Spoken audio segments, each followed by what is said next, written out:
ഇത് മാസ് മോട്ടോഴ്സിൽ നിന്നാണ് Honda Activa 5G വണ്ടി നമ്മൾ വർക്കിന് കയറ്റിയിട്ടുണ്ട്. അതിൻ്റെ കീ സെറ്റ് കംപ്ലൈൻ്റ് ആയിട്ട് നമ്മളതൊന്ന് മാറ്റാൻ വേണ്ടി അയച്ചാണ്ടോ. നിലവിൽ ഇതിൻ്റെ താക്കോലിൻ്റെ ഈ കീ സെറ്റിൻ്റെ ഉള്ളിൽ എന്തോ തുറക്കാനായിട്ട് ശ്രമിച്ചപ്പോൾ അതിൻ്റെ ഉള്ളിൽ എന്തോ ഒടിഞ്ഞിരിക്കുകയാണെന്ന് തോന്നുന്നു. ഐറ്റം ഫുൾ ഡാമേജ് ആണ് കേട്ടോ. അപ്പോൾ നമുക്കത് മാറ്റി പുതിയത് സെറ്റ് ചെയ്യുന്നുണ്ട്. 1150 രൂപ അടുത്ത് നമുക്ക് റേറ്റ് വരുന്നുണ്ട് കേട്ടോ ആ ഒരു യൂണിറ്റിന്. അതാ ഫുൾ ഈ ഷട്ടർ ലോക്കോ അടക്കം പറ്റുന്ന യൂണിറ്റാണ്. കാരണം എന്താ വെച്ചാൽ ഇത്രയുണ്ട് കേട്ടോ ആ ഭാഗം. അപ്പോൾ അത് നമ്മൾ മാറ്റി റീസെറ്റ് ചെയ്യുന്നുണ്ട്. അപ്പോൾ അതിനകത്ത് നമുക്ക് 2 താക്കോൽ സെറ്റ് വന്നുണ്ട്.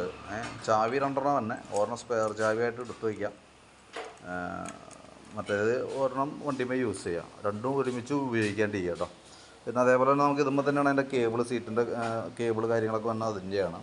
അപ്പോൾ നിലവിൽ മാക്സിമം നമ്മളത് റിപ്പയർ ചെയ്യാൻ പറ്റുന്നു. പക്ഷേ അതിൻ്റെ ഉള്ളിൽ ഫുൾ ഓടിച്ചിരിക്കുകയാണ്. നമുക്ക് വേറെ അഴിച്ച് റീസെറ്റ് ചെയ്ത് നടക്കില്ല. കാരണം എന്ന് വെച്ചാൽ അത് സീൽഡ് ടൈപ്പ് ആയതുകൊണ്ട് നമുക്ക് പുറമേന്ന് വേറെ ഒന്നും ചെയ്യാൻ പറ്റില്ല കേട്ടോ.